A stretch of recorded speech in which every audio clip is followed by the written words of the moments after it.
Alright, the new MacBook Pro 14s with the M5 Pro and Max chips, they are here! Now on the surface, it may look like a pretty boring update, but do keep in mind, competitors, Windows competitors that is, their prices have gone up a lot this year. These Macs, they really haven't.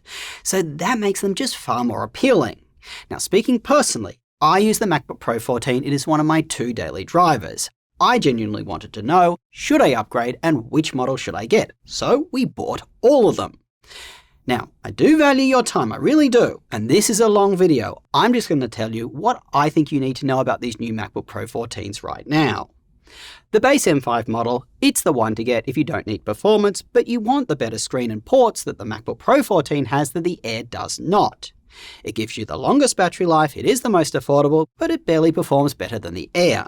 If you do want performance, the M5 Pro 15-core model, it is really the sweet spot this year. It is plenty powerful for most applications, and this year it's configured correctly for most people. It still has 24GB of memory, but it starts at 1TB of storage. It can really do everything pretty well. If you're only doing tasks on your MacBook that uses the CPU and not really the GPU, and you want the best performance in that 14-inch chassis, that's where you should get the M5 Pro 18-core. It has essentially the same CPU as the M5 Max ones. On the M5 Max, it is a dream for high-end creative work and anyone who uses the GPU a lot, like AI developers. That config, it really impressed us, but it is more expensive and it has the worst battery life. If you're deciding between a MacBook Pro 14 or 16, you don't lose as much performance as we actually expected when you place one of these powerful chips in the smaller chassis. Choosing to buy the larger MacBook Pro 16, it should really be whether you want that bigger screen, the better battery life, and a cooler feeling laptop that's when under load. If you're coming from an older MacBook, these new ones have a little worse battery life, but they are significantly faster. That's specifically when you're comparing to an M3 series or earlier. On that note, if you can find an M4 series on a decent sale, I'd get that over one of these new ones. That's unless you're doing something that really uses the GPU. That's where these new M5 series really shine. Please don't base your decision on Wi-Fi 7. Apple's implementation of it just sucks. It isn't that much better than their Wi-Fi 6E. Same goes for the faster storage. It just doesn't really matter that much. That's my summary. Here's the details. Let's start with battery life. We hit all these MacBooks with our new, tougher battery test. That's where the screens are now brighter, we're doing Office tasks for video playback, and Bluetooth is left on. The base MacBook Pro 14 with the M5 chip, it has the best battery life. It lasted almost 10.5 hours. At around 1.5 hours less are the MacBook Pro 14s with the M5 Pro chips. They lasted 9 hours. The MacBook Pro 14 with the M5 Max chip, it has the worst battery life at just over 8 hours. Looking at these battery results, I have to admit guys, I am a bit disappointed. You see, the older MacBook Pros with the higher end M3 Pro and M4 Pro chips, they actually lasted longer than the models that they are replacing. And keep in mind, our older MacBooks, they do have degraded batteries. You see, I've used both of these as my daily drivers for a year or so, each that is, and I've used them unplugged a lot. Anyway, if you get one of these chips in the larger MacBook Pro 16, you'll get an extra 1.5 to 2 hours of battery life. The bigger battery, it far outweighs the extra energy required by that larger panel. Finally, as you can see from our graph, Apple is no longer the battery life king. Intel's new Panther Lake, it kinda sometimes wears that crown, but it depends which laptop it's in. The Dell XPS 14, it is highly optimized for battery life. It only feeds its processor 25 watts, amongst other things. And this is the better config, by the way, with the higher quality tandem OLED screen and the more powerful Panther Lake X chip. The lower config of the Dell XPS 14, it lasts even longer. But as you can see, the ExpertBook Ultra, with the same chip that is, it lasts a lot less and it is more comparable to the MacBook Pros. If you're wondering whether these MacBooks continue to maintain their performance when you're unplugged, they do. In fact, they always perform a little bit better. I have a hypothesis here. I think that charging a laptop, it generates heat, and that takes away from how well these laptops can cool their processors. If you're planning on doing creative work on your MacBook Pro 14, just like I do, it is a dream. That is so long as you can get one with an M5 Pro or Max chip. Now, I'm going to start with Premiere Pro because, as I said, that's what we use here, and I am genuinely trying to work out which one should I keep. I played back a minute of one of our videos on each of these laptops. Playback was very stuttery on the base MacBook Pro with the M5 chip. It dropped around 500 frames during 60 seconds. That was at 4K resolution though. When I did drop down to half resolution, it only dropped between 20 to 30 frames. So not bad, the occasional stutter, but please keep in mind our videos are probably middle of the range in terms of their complexity, and this was a simpler section of our timeline. When I tested the MacBook Pro with the lower of the two M5 Pro chips, playback was much smoother. They only dropped 50 frames at full resolution and no frames at half. The MacBook Pro 14 with the Max chip, it dropped virtually no frames at all, even at full resolution. By the way, you may think the reason our base MacBook Pro did so badly here is because it only has 16GB of memory. We don't think this is the case for our videos. We've previously had a MacBook Pro 14 in with an M5 chip and 24GB of memory. We did a full video export on both the 16GB and 24GB versions. We saw no difference in export times. Obviously, this is a different test, but I think an export is actually tougher than a timeline playback. On the topic of exporting, speed matters to me a lot. You see, I export very late at night sometimes. Oftentimes I have to export multiple times as people I share the video with find things that I need to change. The M5 Max MacBook Pros, they were the fastest, and there wasn't that much of a difference between the MacBook Pro 14 and 16 with that chip. The MacBook Pro 14s with the M5 Pro chips, they were about 40% slower in exporting. In this test, it doesn't really matter which of the two Pro chips you get. The extra GPU cores, they don't really help out. My gut is that the media engine is probably the bottleneck. You see, the M5 and both M5 Pro chips, they have only one. The M5 Max chips, they have two media engines.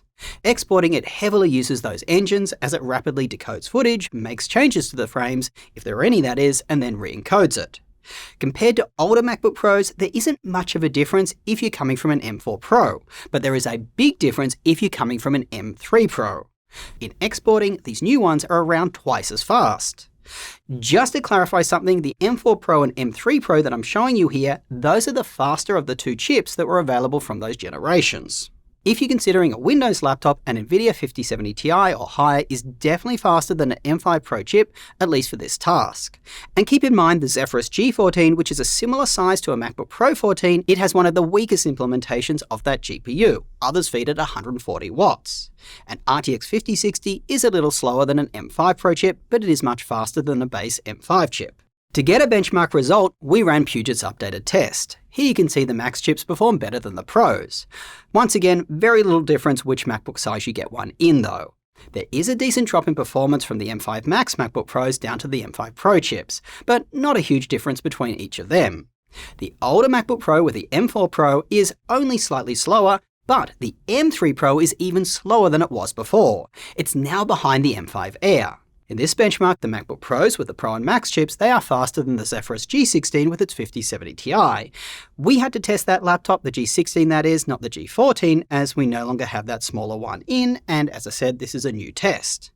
The power fed though, between those two laptops to the GPU, it's similar, and neither of them is as powerful as thicker gaming laptops with that GPU. But we chose those comps as they are similar in size to the MacBook Pros, which makes the Max performance just even more impressive. The fact that these laptops can deliver this kind of performance in such a small chassis, it is amazing. In DaVinci Resolve Studio, it's a similar result overall to Premiere that is, with maybe one notable change. We finally see some difference between the M5 Pro 20-core GPU and the M5 Pro 16-core, but it's very small. Now, we didn't test Apple's Final Cut because we focus on tests that run natively on both Windows and macOS. You see, we try to be well-rounded reviewers here. We try to compare all similar laptops, not just those from Apple. But we are always trying to improve, so do drop a comment down below if you think that we should add Final Cut. I think this video is long enough though. Now, if you are doing 3D rendering, we tested Blender's splash screen render. Once again, the Max-powered MacBook Pros are in the lead. There's a slight advantage to getting it in the 16-inch. Here we do see a difference in performance between the M5 Pros, with the 16-core config being around 20% slower than the 20-core GPU model. No surprises as rendering uses GPU cores. The new M5 Pros, they are a bit faster than the M4 Pro, they're much faster than the M5 base chip and the M3 Pro. In this test, NVIDIA's GPUs, they do well. The RTX 5070 Ti is only a little behind the Max chip in the MacBook Pro 14. And as I said before, the G14, it's a pretty slow implementation of that GPU. On that note, let's switch to something that NVIDIA laptops do very well, gaming. We ran the Still Nomad Lite benchmark. This is one of the few modern gaming benchmarks that actually runs both natively on macOS, that is, using Metal, and Windows using DirectX. NVIDIA's 5070 Ti, which you can absolutely buy in laptops at this price point, is in the lead. It beats out the MacBook Pros with the M5 Max 32-core GPUs.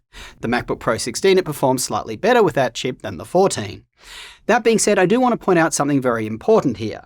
The MacBook Pro 14 with the Max chip has a total power envelope of a little less than 100 watts. That includes the CPU and the rest of the laptop. Now, the NVIDIA GPU in the Zephyrus G16, it can draw around 125 watts alone. So you can really see how much more efficient Apple's GPUs are. The MacBook Pros with an M5 Pro chip, they fall a little behind a 5060. The base M5 MacBook Pro with a 10-core GPU falls a little behind Intel's integrated B390, that's the one in their new Panther Lake X laptops. For actual gaming, we tried Cyberpunk 2077, which also runs natively on both macOS and Windows. The Pro and the Max M5 MacBook Pros are all playable above 60 frames per second on average. In full transparency, this is an older AAA title and we are running it at 1920 by 1200 resolution, so it's not the most demanding test. But on a 14-inch display, 1920 by 1200, it's totally fine. The base M5 MacBook Pro, it does beat the Air by quite a bit here, likely because it has a fan to cool its processor, but it's still really not that playable. You can also see here, once again, that the Max chip performs better in the MacBook Pro 16 versus the 14, you get 12 extra frames. This is also another test where you see that the 20-core GPU in the higher-end Pro chip beats the 16-core one, but folks, it's really not the biggest difference. If you want more frames though, you can turn on Frame Gen. It definitely boosted the frame rates across all laptops. Anyway, rounding out gaming, it's not the MacBook's strongest suit. You can get a much better gaming experience with a Windows laptop, particularly at this price point. Let's talk about AI. If you plan to do that on your laptop, we tested the standard Wolfgoat cabbage test on a 14 billion parameter model. We used the same random seed for each of these laptops. You can clearly see a huge jump up in performance for the new M5 Pros from the M4 Pros. This is one of the biggest areas where the M5 Pros improve on that older chip. Once again, there isn't much of a difference between the M5 Pro 16-core GPU and the 20-core one, but jumping up from the M5 chip, the base one that is, to an M5 Pro, that makes a big difference. At the other end of the scale, this is one of the few areas where we do see the larger MacBook Pro 16 with its Max chip outperform that same chip in the 14. The extra power that the 16 can feed its Max chip is clearly paying off here. That being said, this doesn't happen with the Pro chip. Both the MacBook Pro 14 and 16 with the Pro chip, the identical one that is, they perform around the same. Compared to Windows laptops, the 5070 Ti in the Zephyrus G16, it performs similar to an M5 Pro MacBook Pro. That being said, we have certainly seen 5080 laptops go for the same price as these, and they perform much better. In fact, they also have more VRAM, which is what AI people need. Okay, now let's take a look at raw CPU performance. Each of Apple's M5 chips have a mix of cores. The Ace M5 chip has a mix of supercores and efficient ones. The M5 Pro and Maxes, they have more cores and they do dump those efficient cores for performance ones. I put all the specs on screen, but guys, let's just dive in and see how they actually perform. Geekbench tests a variety of common performance tasks that you may do on your laptop. Here you can see that the MacBook Pros with the Max chips, they don't perform that much better than the 18-core Pro chip. That's because their CPU is identical. The only difference is faster memory bandwidth. There is a small drop in performance to the M5 Pro 15-core, but guys, calling a spade, these new Apple chips, they smash the performance of competitors that are in similar-sized Windows laptops. If you are coming from an M4 Pro, not a big jump in performance here, but it is massive from the M3 Pro or earlier. Let's take a look at Cinebench as that really pushes these laptops to their limits and it better shows up some of their differences. There are a couple of additional takeaways here. Firstly, you can see that these CPUs, when placed in the larger MacBook Pro 16s, they do perform a little better. We also now see a little more of a gap between the M5 Pro 15-core and the 18-core. That 15-core Pro chip, it does beat the M4 Pro by a little bit, but keep in mind this is the faster of the two M4 Pro chips compared to the lower of the two M5 Pro chips, so you really need to compare it to the 18-core M5 Pro. When it comes to Intel and AMD, it's a bit of a sorry story, they're just uncompetitive here. To delve in deeper, we ran Cinebench on a loop for 10 minutes, essentially a torture test. To analyze their power efficiency, we put them on a scatter plot. Here, you want to see as much performance as possible for as little power draw as possible. We're referring to average power draw here over the duration of this test. As you can see, Apple completely annihilates the competition when you're doing something that requires performance. Now, compare that to what you saw earlier from our battery life tests. Windows laptops there were competitive, but that is for basic tasks. In this context, it's not even fair.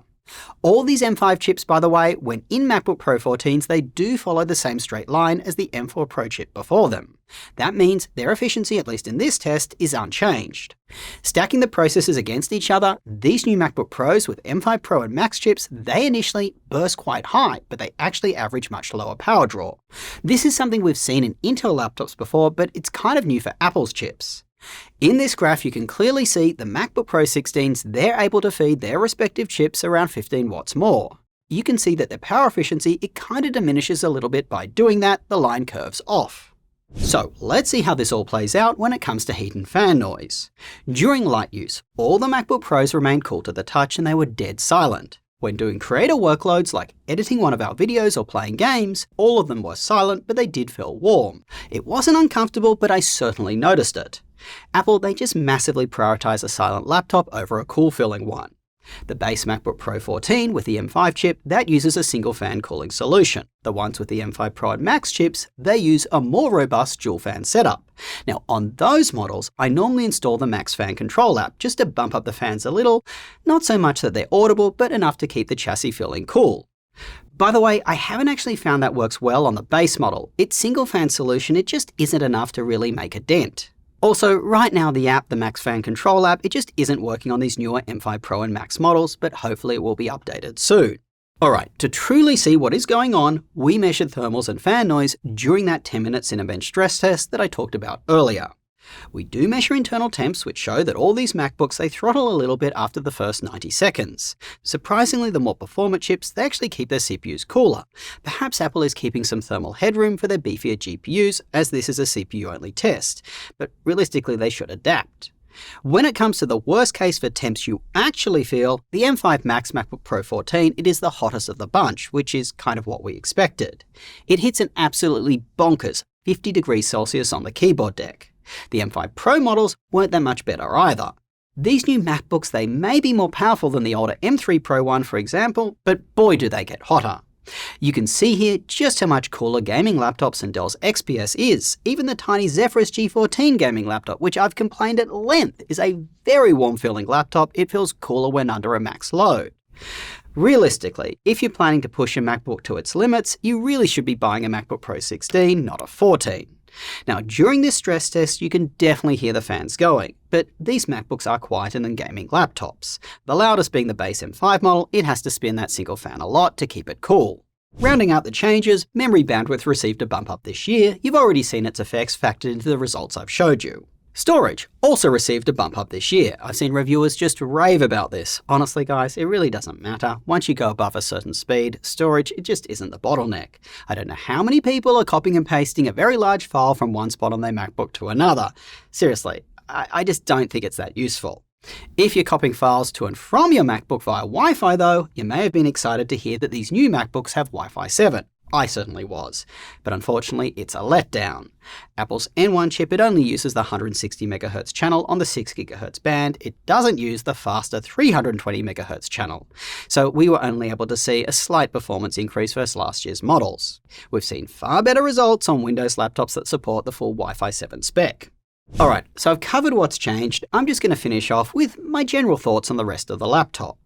In 2026, it's starting to feel a bit dated. It's quite chunky and heavy for a 14-inch laptop. I don't mind that for the more powerful variants, but for the one with the M5 chip, it should be thinner and lighter.